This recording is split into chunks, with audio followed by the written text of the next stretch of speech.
Have you ever felt like everything had to fall apart, just so something deeper could awaken, like life conspired to break you down, not to end you, but to reveal you? Carl Jung understood this moment. He called it a sacred return, a psychic rebirth. And if you're seeing this right now, it's not a coincidence. It's a calling. Your comeback isn't in the future. It's unfolding now. This video is not just a message. It's a mirror, a reflection of the parts of you that have been silently preparing in the shadows, waiting for the moment you'd finally remember who you are. We're about to journey deep into archetypes, shadow work, synchronicity, and the soul's coded path back to wholeness. Not through motivation, but through transformation. Because what if the version of you who's about to rise was always the plan? Every soul on the brink of a comeback carries the ashes of their former self. And Carl Jung, with his deep understanding of archetypes, knew that before rebirth, there must be a symbolic death. This is not the end.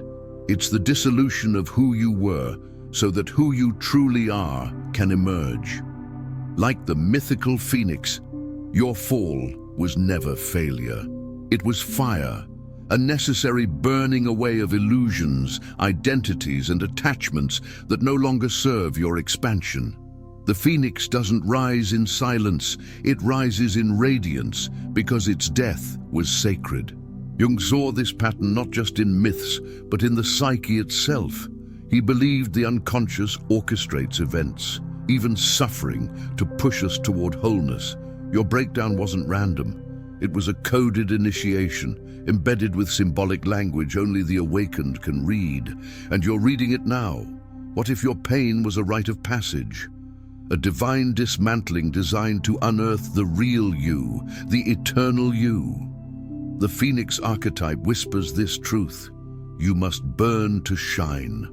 And in that burning, the ego softens, the heart opens, and the soul remembers what it came here to do. Your suffering wasn't punishment, it was preparation. Jung often said, only the paradox comes anywhere near to comprehending the fullness of life. And so it is with the phoenix. Destruction is the doorway, grief becomes grace, and the fire becomes your forge. You are not starting from scratch, you are starting from experience, tempered by flame, marked by depth, and infused with unseen power. So if you've lost everything, if your world has turned to ash, good. That means you're exactly where the phoenix begins, and Carl Jung knew this moment would come for you, not to destroy you, but to initiate you. Carl Jung didn't shy away from darkness. He dove into it, because he knew something most people fear to admit. The very parts of ourselves we try to hide are the ones holding our power. The shadow, as Jung described, is not evil. It is simply unseen. Repressed emotions, abandoned dreams, unprocessed wounds, all tucked away in the basement of the subconscious. And yet, they form the soil of your greatness. Before any comeback, the shadow surfaces, and it does so not to punish, but to reveal.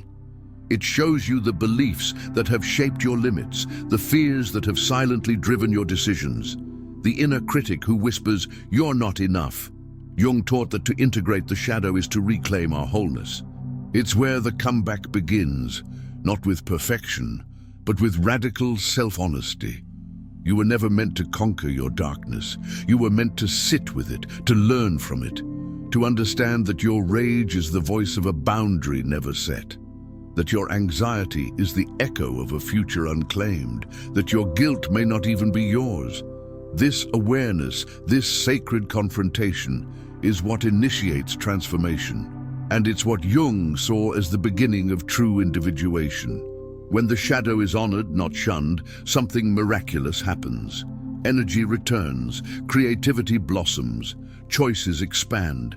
You realize that the very emotions you thought disqualified you are actually your compass. They are your guides back to alignment. And in this moment, the comeback no longer feels like a battle, it feels like a return. The path to greatness is paved with shadow work. Jung said, One does not become enlightened by imagining figures of light, but by making the darkness conscious. So if your darkness has been loud lately, congratulations.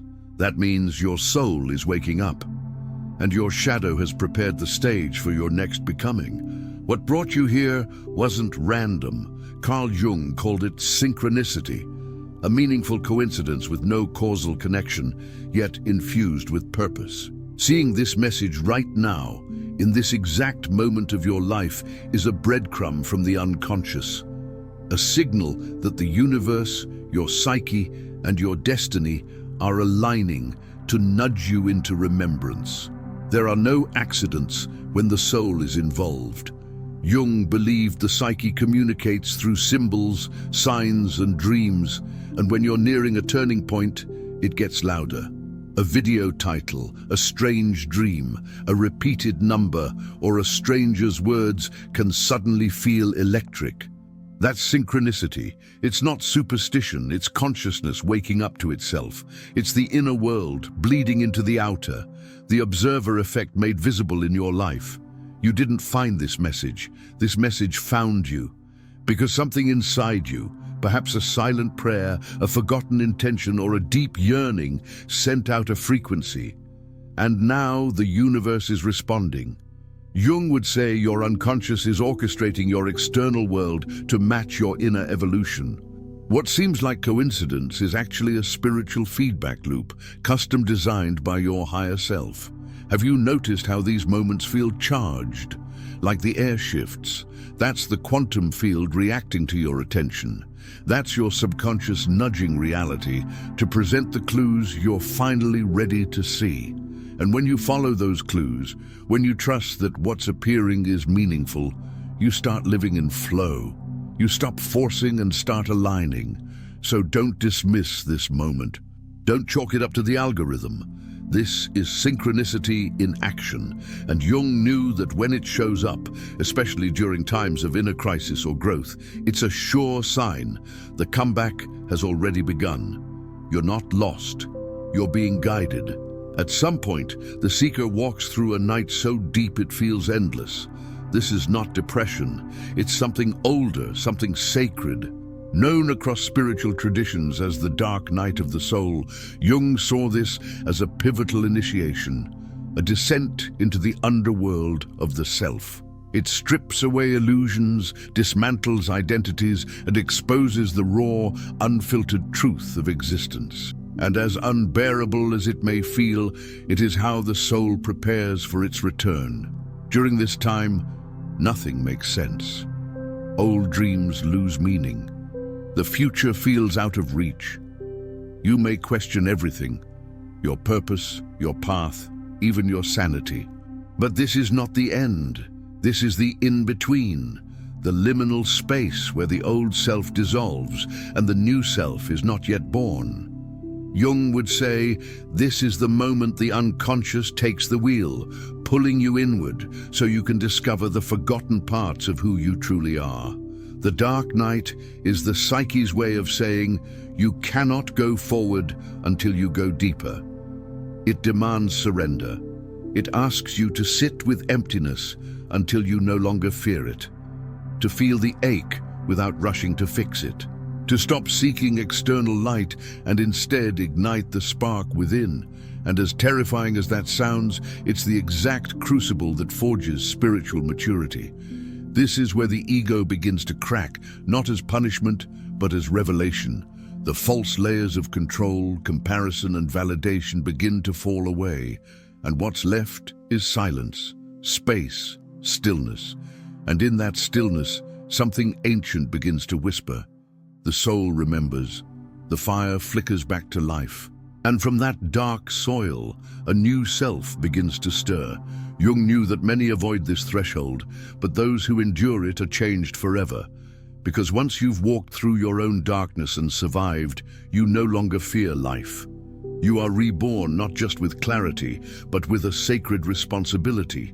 You become the light you once searched for, and your comeback becomes inevitable. Carl Jung called it individuation, the sacred journey of becoming whole. Not perfect, whole. It's the process of integrating every disowned part of yourself, the wounded child, the rebel, the dreamer, the shadow, the divine. In the chaos of survival, we fragment.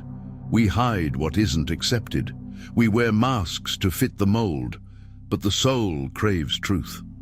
And so, individuation begins when the pain of pretending becomes greater than the fear of being real. Your comeback isn't about rising into some new ideal version of yourself. It's about returning to your undivided nature. Jung believed that each of us carries a blueprint, a psychic map to our full potential.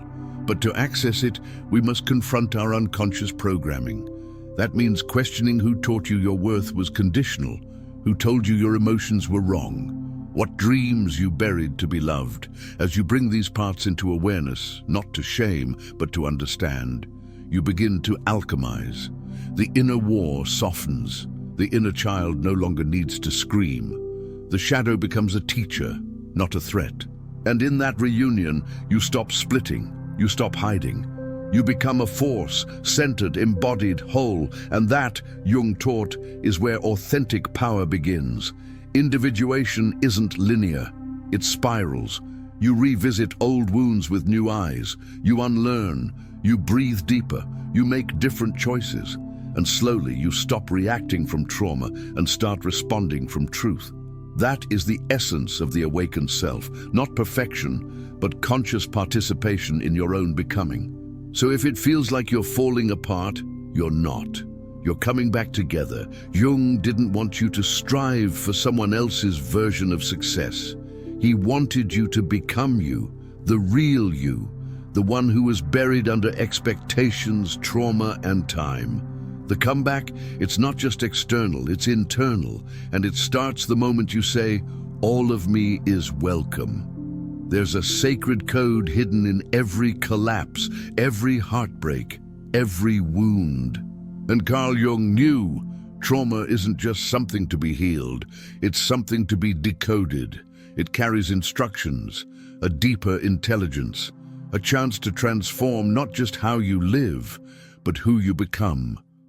Your trauma holds the blueprint for your transcendence if you're willing to face it consciously. We've been taught to see trauma as weakness, but Jung reframed it as the raw material of awakening. When something breaks you open, it breaks the illusion that you were ever just a surface identity. It reveals layers of the self that were dormant.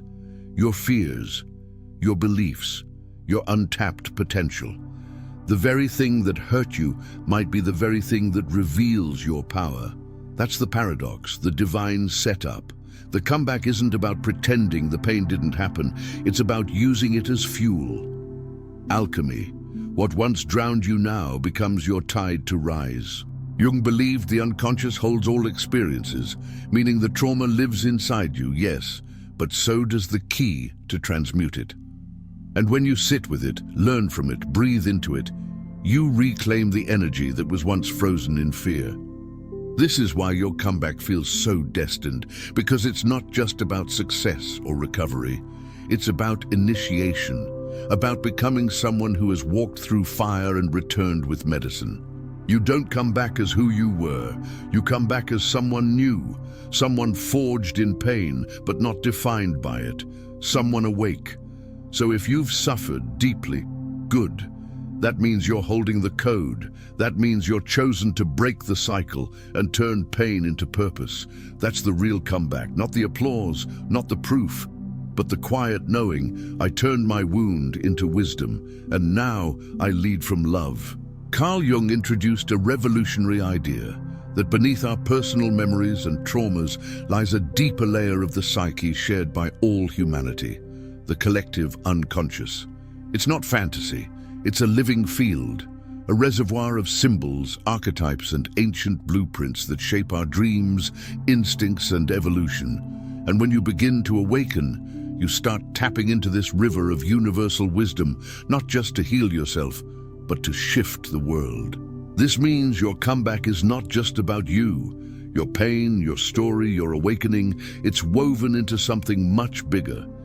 Every time you integrate a shadow, speak a buried truth, or reclaim your power, you're not just shifting your timeline, you're updating the entire collective field. You become a lighthouse in a fog others don't even realize they're lost in. Jung believed the archetypes in this collective psyche, like the hero, the healer, the seeker, are not fictional. They are energetic maps. When you feel the call to rise again, it's not just motivation, it's one of these archetypes activating in you. You're not just healing, you're embodying a pattern that has lived in every era, every civilization, every myth.